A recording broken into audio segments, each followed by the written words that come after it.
La situación en Estados Unidos, claro, se ha calmado respecto de lo que vimos el pasado 6 de enero. Fue un día muy histórico, por todo lo que usted ya ha leído, ha escuchado, este ataque de este grupo de terroristas, les llaman en Estados Unidos, violentistas, les llaman algunos, delincuentes, como quiera, se le ha tildado de esta manera, pero son asaltantes del poder establecido, de las normas establecidas, cuando saquearon de alguna manera, irrumpieron e interrumpieron una importante ceremonia allí en el Capitolio de Estados Unidos. Un día requete histórico, pero no terminó allí. No termina allí porque tiene consecuencias políticas, que las vamos a conversar, y también tiene consecuencias en el día a día en una cantidad importantísima de amenazas que sufren todos los Capitolios de Estados Unidos, de los distintos estados, respecto de lo que va a ocurrir en el cambio de mando el 20 de enero. Y además, hace cosas de minutos, lo acabo de leer en la prensa norteamericana, renunció el encargado que ya era interino, de seguridad de Estados Unidos. Es el encargado, el que esto a muy pocos días de que venga el cambio de mando. Entonces, claro que es complicado. O sea, ese Chad Wolf, que es el secretario interino del Departamento de Seguridad Nacional, que dimite, que renuncia, porque la verdad es que, y además se está investigando con mucha curiosidad al grupo y al cuerpo policial que estaba resguardando, les pasaron por arriba, el Capitolio ese 6 de enero. Se puede sospechar que algunos los dejaron pasar. En fin, hay mucho paño que cortar todavía. Y hay una acusación política, un impeachment en contra del presidente de los Estados Unidos. Es tan amplio el panorama que mejor hablar con un experto. Patricio Zamorano, analista internacional, académico de Washington, D.C., director ejecutivo de la consultora Infoamericas.info. Muy buenas noches, Patricio, ¿cómo estás? Gracias por seguirnos. Buenas noches, Matías. Aquí todavía un poco convulsionados con lo que pasó hace pocos días atrás, aquí en Washington, D.C. Pero parece que esto no pasó, no es del pasado, sino que todos los días tiene su capítulo en series. A ver, partamos por quizás lo más trascendente. Este presidente norteamericano, estamos a 9 días de dejar el poder, recibe su segunda acusación, un impeachment. Entiendo que es el primer presidente de Estados Unidos que tiene 2 impeachment en un mandato. Este es el Partido Demócrata, que como el Partido Republicano no cita o acude a la enmienda número 25 para destituir al presidente, bueno, los demócratas de la oposición entonces lo acusa, le hace este impeachment. Cuéntanos de qué se trata todo esto.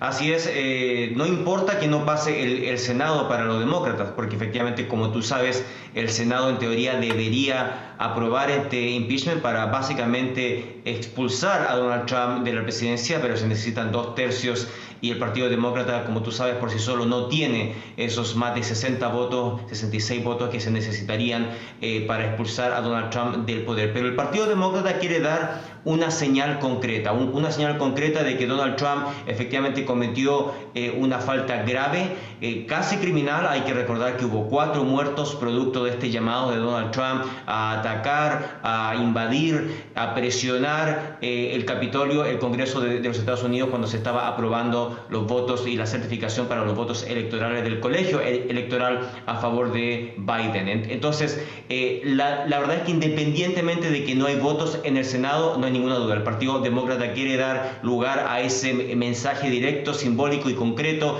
y hacer otro impeachment, como tú sabes y bien lo dices, primer presidente de los Estados Unidos que es acusado constitucionalmente 2 veces y lo van a hacer rápido. De aquí al miércoles, se estima que el miércoles a las 9 de la mañana comenzaría el debate y luego el voto, que sin duda lo van a ganar porque el Partido Demócrata tiene más de la mayoría simple para poder aprobar esta acusación constitucional y dejar para la historia este repudio político a lo que pasó el miércoles pasado, ¿no?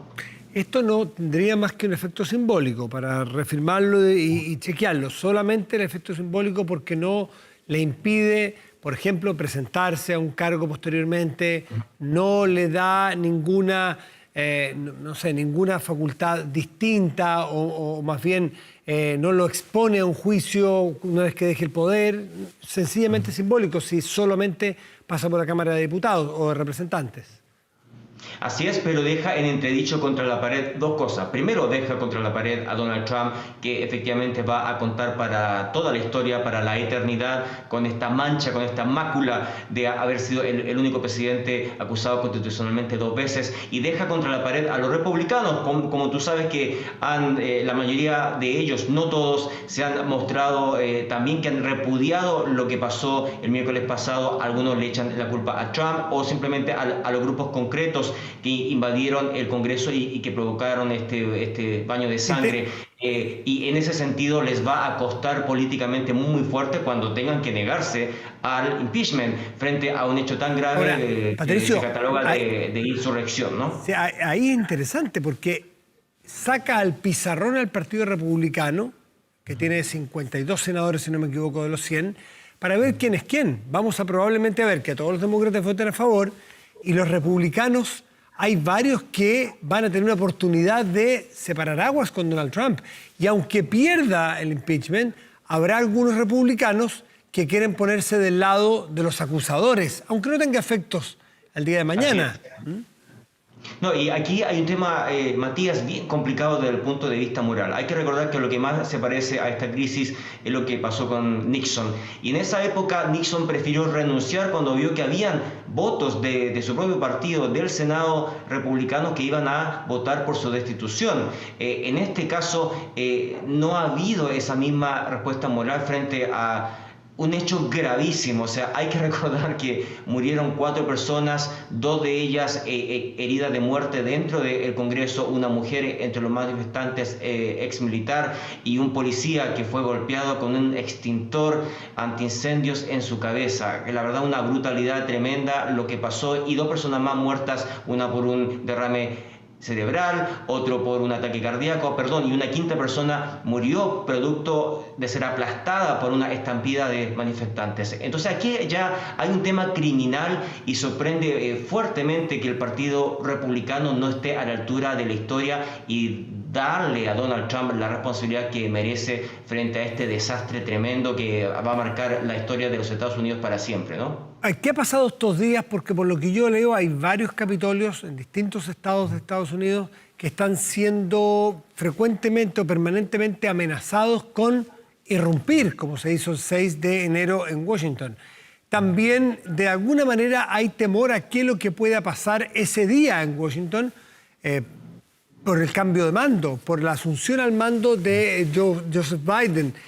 Se dice que 150.000 soldados podrían salir a la calle. No sé si se refiere a todo el territorio o solamente en Washington, que me imagino que es un poquito desproporcionado, las versiones que yo leo en la prensa. ¿Qué se espera para estos días? Sí, esa cifra suena más para todo el territorio, sí. Pero hay una guardia nacional aquí en esta zona. Hay que recordar que esta es una zona metropolitana, el Distrito de Columbia es una ciudad pequeña, pero va a contar con el apoyo de la Guardia Nacional de Maryland y parte de la de Virginia también. Entonces, te aseguro que la ciudad se va a militarizar, no hay ninguna duda, en los próximos días. Hay un llamado también desde la alcaldesa de Washington, D.C., para básicamente frenar cualquier tipo de manifestaciones en los próximos días. Ya se está viendo que los grupos extremos de derecha se están organizando con una fecha clave, el 17 de enero. Con todo esto, acuérdate, Donald Trump les ha dado voz a un grupo importante de milicias, supremacismo blanco, gente que cree en teoría de la conspiración, gente muy conservadora, armada, en su mayoría blanca, y al mismo tiempo se espera una seguridad enorme el día de la asunción al mando de Joe Biden el 20 de enero. Entonces la ciudad yo te diría que está traumatizada por lo que pasó la semana pasada y se van a tomar todas las medidas enormes. Lamentablemente va a afectar un poco la libre circulación de la gente y el derecho a expresarse, pero ya no se va a correr ningún riesgo con respecto a lo que pasó el miércoles pasado. Como tú señalabas claramente, hay responsabilidades policiales, han renunciado los 2 jefes policiales del Congreso hasta ahora, tanto el del Senado como en general la policía del Capitolio. Te puedo decir algo bien interesante. Yo estuve reporteando ese mismo día desde las 5 de la tarde aproximadamente hasta las 7 dentro del toque de queda, y fui testigo personal de cómo los manifestantes pro-Trump le decían a los policías que estaban formados, que fueron controlando la muchedumbre y moviéndola hacia afuera del edificio, y los manifestantes pro-Trump le decían a los policías: recuerdan de qué lado están. Ustedes están para apoyarnos a nosotros. Acuérdense de qué lado de la historia ustedes están. Entonces, te puedo decir que algo así se vio mucho en las cámaras. Se vio a manifestantes haciéndose selfies con los policías adentro del Congreso. Se vio claramente cómo ciertos policías abrían las barreras en ciertas zonas. Hay sospecha de que se les dio acceso a través de ciertas puertas laterales. La verdad es que es un tema extremadamente polémico y se está investigando seriamente si la policía desde adentro colaboró para que ingresara esta tremenda muchedumbre de miles de personas. De lo que estaba hablando hay un verdadero complot. Si es que fuese como tú lo estás narrando, organizado al menos por un grupo de los policías, y eso sería particularmente grave. Me gustaría que te refirieras también a esta renuncia de Chad Wolf, que es el secretario interino del Departamento de Seguridad Nacional. Esta es una ya magnitud mayor que un jefe de policía de un recinto en particular. Así es. Bueno, quiero decir, yo no tengo información concreta de que hubiera sido un complot de la policía, pero la investigación del FBI y de los organismos de inteligencia hablan de que hubo por lo menos algún tipo de suavidad o de complicidad de ciertos policías independientes que dieron acceso a toda esta muchedumbre, ¿no? Y con respecto a las renuncias, claro, este personaje del Departamento de Seguridad Interior, la verdad es que hay una serie de personajes, no solo él, sino que otros cargos políticos que no quieren hacerse cargo de la responsabilidad política y posiblemente criminal de ser parte de un gobierno que originó este tipo de desastre. No es el primero, ha renunciado la secretaria de Educación, la secretaria de Transporte, gente importante al interior del Departamento de Comunicaciones de la Casa Blanca, el ex jefe de gabinete de Donald Trump, que estaba como encargado de Irlanda del Norte, renunció también, un personaje muy importante, muchos senadores republicanos y diputados que están criticando fuertemente a Donald Trump. Entonces, la verdad es que hay una división de aguas, no hay ninguna duda, y en ese sentido Donald Trump está más aislado que nunca. Te quiero decir que resulta rarísimo una ciudad como Washington DC sin tener los tweets de Donald Trump, que eran por decenas cada día, y está silenciado, desesperado, intentando encontrar otro tipo de plataforma, ¿no? Ahora, sí, ahí se ha planteado un debate muy interesante, que es, ¿acaso no se habrán pasado de largo las redes sociales o las empresas que manejan redes sociales en prohibirle a Donald Trump o censurarlo? Y me refiero a una discusión que tú la habrás leído, todos la habremos visto, respecto de la libertad de expresión. Una cosa es pedirle ciertos límites, y si pasa ciertos límites, bueno, poder cortarle, como cualquier persona, por ejemplo, si llama a la violencia en un tuit determinado o al racismo, en fin, poder bajar ese mensaje. Pero otra cosa es sacar a alguien definitivamente de los mensajes, y usted, señor, no puede hablar. Hay una discusión muy interesante de libertad de expresión, que en Estados Unidos es un temazo.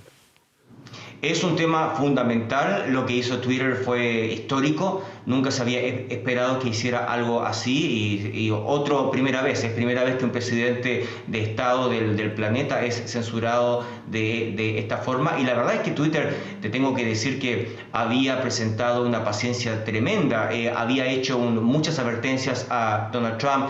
Había un doble estándar porque Twitter cancela, bloquea cuentas, borra mensajes constantemente de todos nosotros, gente normal. Y en el caso de Donald Trump, por considerar que era un personaje importante, se le daba una oportunidad y simplemente se ponía una advertencia que mucha gente quizás en inglés no la captaba, pero era una advertencia clara que decía: esta información es falsa o está distorsionada. Y la verdad es que Donald Trump tuvo una cantidad enorme de advertencias, y finalmente yo creo que Twitter no quiso ser cómplice de un crimen, básicamente. Lo mismo pasó con Facebook, porque efectivamente Donald Trump estaba llamando a la violencia y provocó esta invasión sangrienta, que la verdad es que es muy difícil compatibilizar eso con el tema de la libertad de expresión, aunque hay que recordar, Twitter y Facebook, la gente se confunde, son empresas privadas, y la libertad de expresión no encaja en esos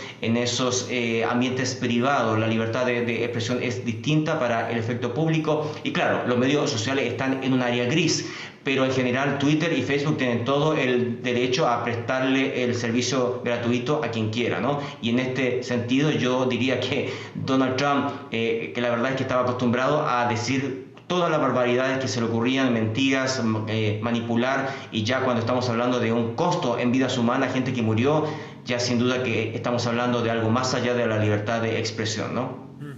Por último, Patricio Zamorano, ¿qué es lo que se espera para ese 20 de enero, que es muy luego? Sabemos que Donald Trump anunció que no va a estar presente. ¿Dónde va a estar? ¿Tiene algo planeado para hacer una manifestación paralela, por ejemplo? ¿Se sabe qué va a ser la agenda del 20 de enero de Donald Trump? Sí, hay muchas especulaciones, algunas especulaciones que él no va a estar en Washington, que se va a ir a Florida. Él tiene su palacio semimoderno, semiclásico allá, Mar a Largo, en Florida, que es bastante cómodo, con mucha seguridad. Hay otros rumores y él mismo ha hecho bromas que va a estar fuera del país una vez que deje el poder, que entre bromas y bromas, claro, para escapar un poco a la jurisdicción, porque hay que recordar que él tiene decenas de demandas judiciales pendientes. Si él se autoperdona, ese es otro tema que no hemos hablado, que es interesantísimo, la primera vez si él ejerce un autoperdón de efecto retroactivo y se autoperdona por crímenes cometidos en estos 4 años, incluyendo a su familia y mucho perdonazos que está haciendo a sus asesores. Depende de eso también. Se dice que también el 20 de enero quiere aguarle la fiesta a Biden y lanzar inmediatamente su campaña presidencial por el año 2024. Entonces hay una serie de especulaciones, pero que no te quepa duda que él va a hacer algo, va a hacer algún gesto político importante ese día. Pero te digo, su poder comunicacional ha bajado de una manera enorme y dudo que tenga el nivel de atención comunicacional que ha estado acostumbrado durante toda su vida en esta última semana, en que la verdad es que arruinó su legado político para siempre, y estamos viendo también su legado comercial, porque su marca está manchada. Hay muchos negocios que se han ido cancelando. Uno de los torneos más importantes de golf en New Jersey, donde él tiene una cancha bastante clásica y todo, se ha cancelado. La verdad es que le ha afectado esta semana de una manera bastante fuerte, así que vamos a ver qué va a pasar con el Donald Trump cuando salga del poder el 20 de enero y se convierta en un ciudadano como tú o como yo y se enfrente a los juicios estatales. Él, aunque se autoperdone, los estados, sus juicios siguen. Lo que se autoperdona son los crímenes federales. Así que vamos a ver qué va a pasar con el ciudadano Donald Trump el 20 de enero a las 12 de la tarde y 1 minuto, cuando deja de ser el presidente de los Estados Unidos. Patricio Zamorano, analista internacional, director ejecutivo de la consultora Infoaméricas.info desde Washington. Muchísimas gracias, Patricio, por atendernos y por contarnos qué es lo que está ocurriendo allí en Estados Unidos. Muy buenas noches y gracias. Buenas noches, Matías. Chao.